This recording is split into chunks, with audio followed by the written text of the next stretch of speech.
Eelmine aasta sai naisstruktuuris palavalt kiita uus BMW 4. seeria siis äge siis kupee ja nüüd on aeg siis nii kaugele, et BMW on välja toonud ka 4. seeria Grand kupee, mis tähendab, et tal on 4 ust olemas ja lõbu ja vallatud kurve jagub tervele 5 reisijale ägedalt. Tere tulemast taas kord kaasa oma naisstruktuuri proovisõidule. Tal on olemas siis vedrustus ja vägagi head sõidurežiimid ja samuti on olemas ka 8-käiguline automaatse Stepstroniku käigukast ja iluvõre siis jahutab ennast automaatselt, siis jahutab mootorit ja M-versiooni korral on veel ägedamad siis iluvõred ja igasugused need diffuusorid ja siis spoiler-ringi saad ka endale taha autole ja tõepoolest on vägagi sportlik on temaga sõita ja kuigi on temal müra siis üsnagi rohkem kui 3. seerial ja auke tunneb ta ka rohkem kui tavaline 3. seeriaga, seda kõike on seda ju kindlasti ka väärt.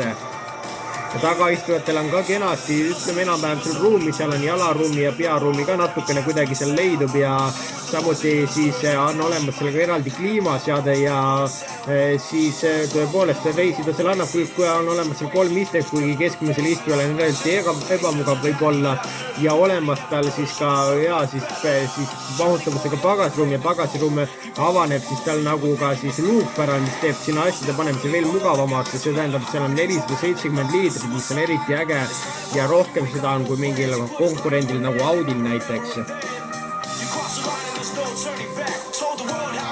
Interiöör on väga sarnane 3. seeriale ja on täielik copy-paste sellest, muidugi on olemas seal Android Auto, Apple CarPlay ja on olemas seal 10,25 tolline puuteekraan ja 12,3 tolline näidikuplokk, mis võiks olla veidikene parema resolutsiooniga ja olemas seal ka juhtnupud ja siis ka häälkäskused tänu hääljuhtimisele, mis aitavad autot sinuga siis sinu auto küsimustelt paraku isiklikus elus nad sinu paraku ei oska aidata ja näeb see tõesti väga hea välja see interjöör tal ja olemas tal siis ka muidugi siis juhtmevaba telefoni laadija ja mootorivalitus algab tal siis 2-liitrise 134 kilovatise 184 hobujõulise mootoriga, mis võtab 7,5 liitrit mehiselt 100-le ja siis on olemas tal veel 2-liitrine turbomootor, millel on olemas siis 180 kilovatti ehk 245 hobujõudu ja võtab 8 liitrit 100-le. Mõlemad need mootorid on saadal vaid tagaviolisena, aga on olemas ka nelikvioline mootor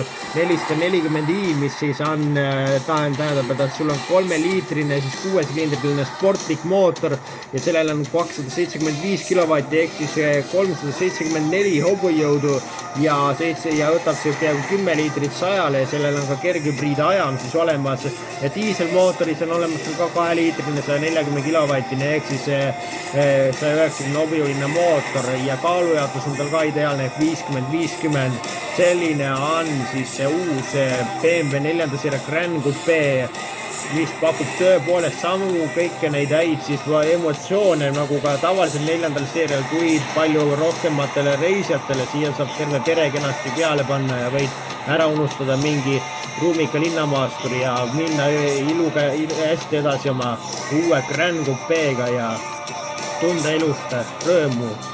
Selline oli sellekordne naisstruktuuri proovisõit. Püsige naisstruktuuri nainelist tagasi, oleme juba nädala pärast.